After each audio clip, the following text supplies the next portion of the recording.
Hi guys, welcome to Reality React channel. In this channel, we watch reality TV shows to recap, review, and for the fun of it. And today we are reviewing Uthando Nes'Thembu The Realnovela. And it starts with the thing of Sneh saying that they are friends. She said that she met her at her uncle's wedding, and that was the only time she had met her. She has never seen her again. They are not friends. And as she's saying this, she's saying it with an attitude in her diary session. And then the other kids, Abongwe says that she seeing the shock that her sister is experiencing, and the fact that she's also shocked, but she can't say anything because Makwela is not there for her. And then in her diary session, Sneh also says that she's now going to treat her like they were never friends, because now she is going to have a mother and a daughter relationship.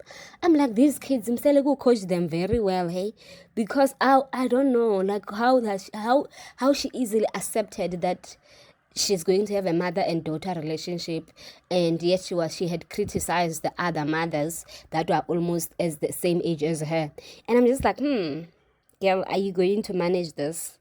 Because it's not going to be easy. And how are you going to treat her as your new mom? And then she is Makwela's brother tells her that she tells Makwela that Mseleku wants kids, and that's the only thing that he really wants. If she can't give him that, then she will be out. I'm like, that's so out. Who told you to do that? Who told you to say all of these things? Even the fact that Magdala's family is there to welcome this lady. Like, who are they in the scheme of things? And why are they, like, I wonder if they were not shooting this TV show, will they be this excited about it? Are they pretending to like this girl? I mean, it's not their place to like her.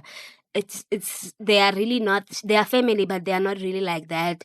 And I'm trying to reflect on the East that I have seen in real life. If things like this happen, it hardly happens. The only time that, okay, I don't know about welcoming because I've never been in this type of situations, but I have seen how sister wives or Bomnakwetu will go to the other one's family if there's an event, even if like maybe a funeral or a party or a wedding. That's when they will go, but they wouldn't be going up and down and be like, "Oh, we welcome you so much, thank you." What? Like, this family is just moving weirdly. But anyway, the sister welcomed that girl and tell her that she has always they have been waiting for her, and they're excited. Even Makele at the end, she even tells them that, it seems like this will be your makoti instead of Tombini's makoti. And then Mseleku tells her that the way he's hugging Makele, and this is the only person that he'll be comfortable doing this in front of her. So she must not have isquel. Like, she must just manage her jealousness around her man.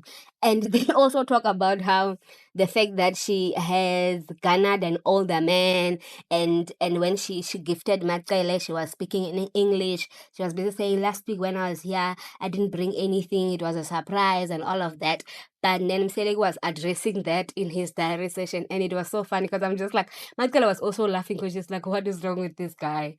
Or maybe she was thinking, yo, my man is so funny. Also, Mseleku won't like that thing that she says, my man, my baby, because he's saying that if she wanted someone that she could do this with, my baby with, it will be more acceptable if he was younger. And I'm like, okay, at least you realize that this is not, it's not, I don't want to say it's not normal, because I mean, it's normal. Even her aunt accepted the fact that her niece is gone into a relationship with this old man, and she is going to be cared for and all of that. It's not Lwandle congratulating his father and saying that he shouldn't care about what his wife says. And Yena, he has done so well, so he must just continue living his life the best way he knows how. And Mseleku eating that right up instead of saying, but these are my wives and that's not how you treat your wives.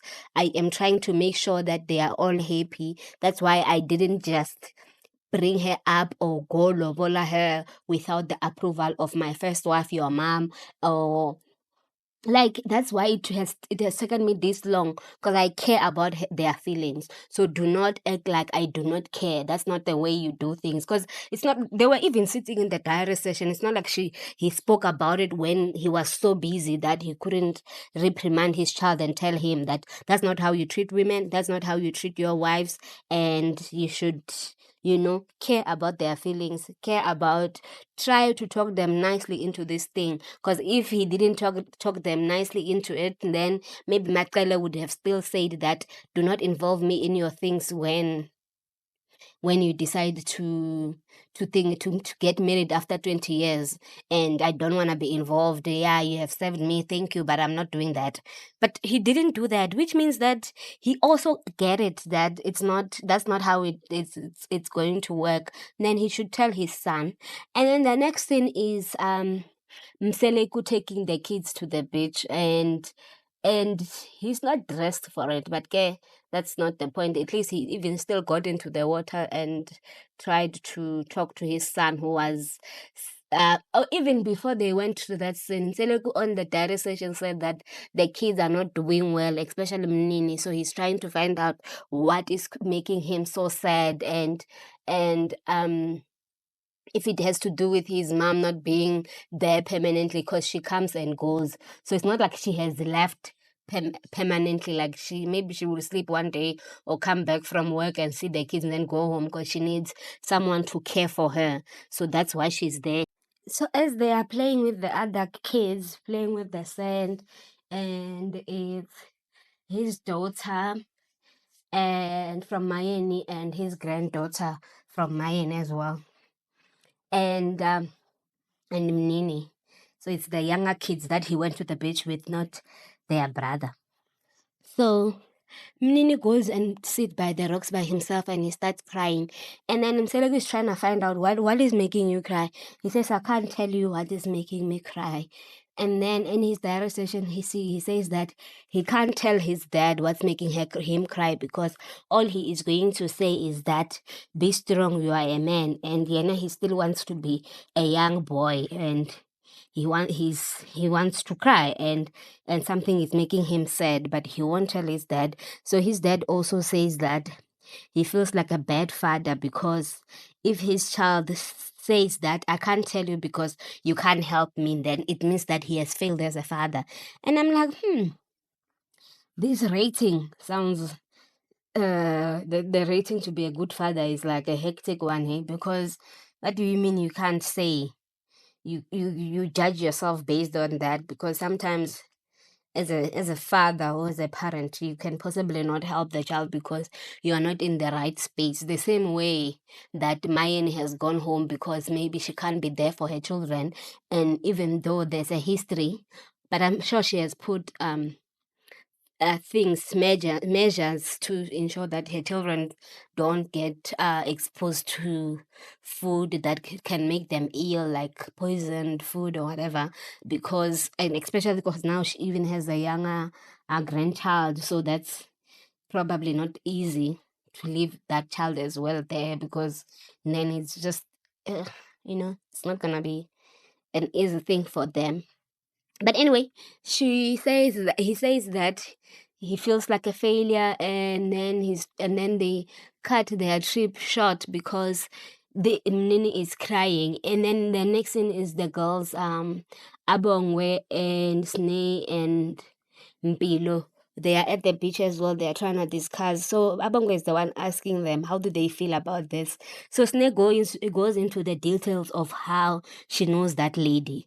Apparently, they went to primary school together, and then when they got to high school, they were not together anymore. So that's how she knows her, and they have been in touch, and she knows her life. The way she's talking about Samke, it's like she really knows her. It's not someone that maybe, because high school for Sneh was probably like 15 years ago, but it seems like they have kept in touch. you know. So it's just like Samke is really lying, saying that she doesn't know this lady. She knows this lady because it makes sense for them to have gone to the same primary school, because they are all from Zumbe. So all of these things, I'm just like, why would Samke lie about this? I wonder how will their interaction be, if they ever going to interact, and if Samke is going to ask Sneh, why are you lying, saying you knew me, or Samke, because I feel like they need to address that, because why are you lying? Why are you saying I don't know you? You don't know me. We are not used to each other, when they are buddies and they have kept in touch. And then Mpilo says that she doesn't care about this thing, and in her diary session she says that she wishes all the parties involved all the best. May they thrive, because I'm sure, because they all have been waiting for this thing to happen, but at least this girl is there for their dad, not for them. So that's how they are all making peace with it. But Abongwe also says that she feels sorry for Usne, because she can see how this thing is affecting her. Maybe they have gone into deeper details in terms of how Samke knows this lady. I mean, how Usne knows Samke, and how they have interacted in the past, and if this girl is the same, if they are really skins, then it means that they really know each other's details, of in terms of who they dated and all of that. And also in the previous scene, when Samke was talking about how, like, when they were introducing the boys as well, she said that she has met the boys when she was still seeing Mseluku. So even this is just a formal introduction, but she knows them. So what if also Sneh knows? Like, I feel like her statement is not true. She's lying. They really know each other with Sneh, for me, because they are from the same area. They went to the same primary school as Sneh is saying. So this lady is lying. So the next thing is Musa addressing the issue of Mnini, and with his with Mpumelelo. And it first starts by them talking about how Mpumelelo does not listen to his mom, and the fact that when she says things that he needs to work. Like, cause when the episode started, they first were showing us the scenes that happened in the previous episode, or in Gane's chamber, where Main was telling him that you are now a father, you must start acting like it.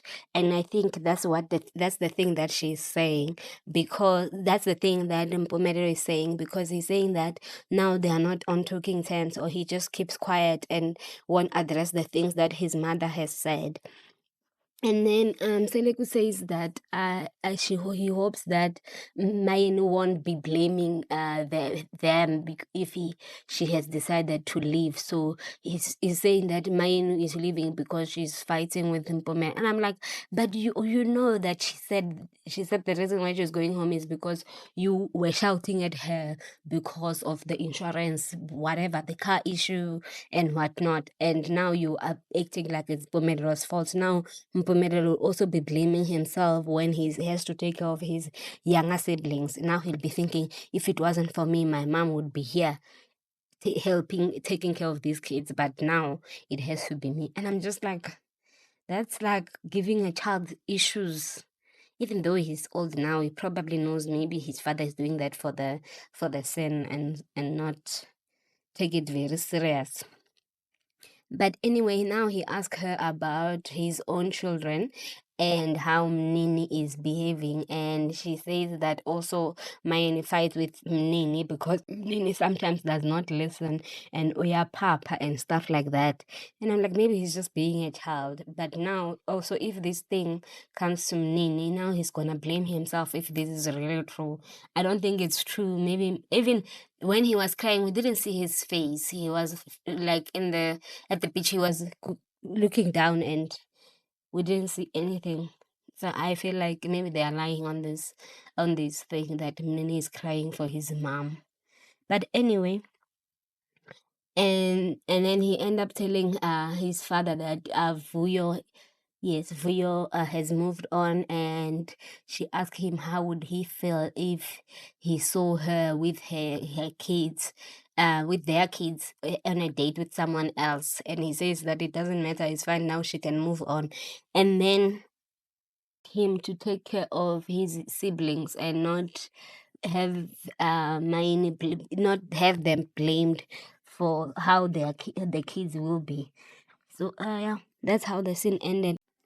So they show us after that scene of Mseleku and Mpumelelo, they show us, they write on the screen that Mseleku suddenly fell ill on the 24th of May 2024, and then the first person to react amongst his wife is MaNgwabe, saying that this is too convenient and annoying because now she can't talk about her feelings, or because Mseleku fell ill during the time when he is number 5.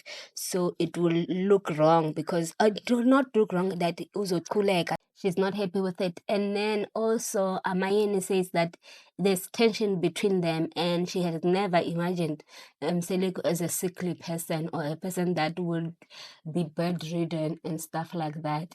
And it's not a nice thing, but she's not crying. And then diary session wearing black. And I'm like, because these scenes are done after the person has fallen ill. So these two could be acting because, okay, Mara, they are crying. I don't know.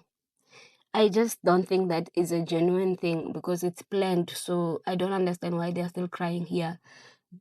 Like, it doesn't make sense. Or maybe it's just a trigger to say, yo, this person could, be sick like this, and then now now they need to take care of him. And this is why I'm wondering, why are they not showing us Makwela's reaction? We want to see, is she going to cry as well, or she's just gonna be shocked that my new man, the man that's supposed to be marrying me now, is falling ill.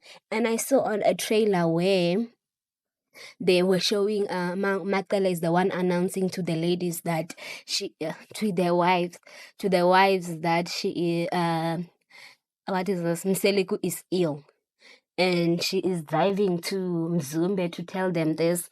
And then when she gets there, or when they are wherever they were, I don't remember, but she was like, we are all to blame for his illness. And I'm like, guys, I don't think that's the right approach. When a person is sick, sicknesses can be caused by stress, but and because they said that it's stroke, right? Maybe it's stress, maybe it's blood pressure that was not managed, or whatever the case might be.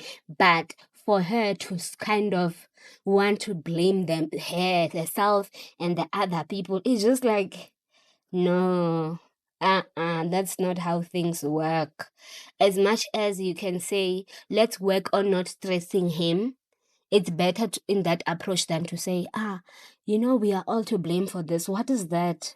I don't understand her approach. I don't like it. She was even telling the lady, the new Makwela, that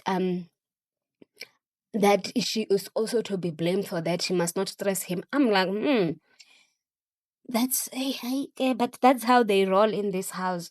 And thank you guys for watching this this review. See you guys in the next one.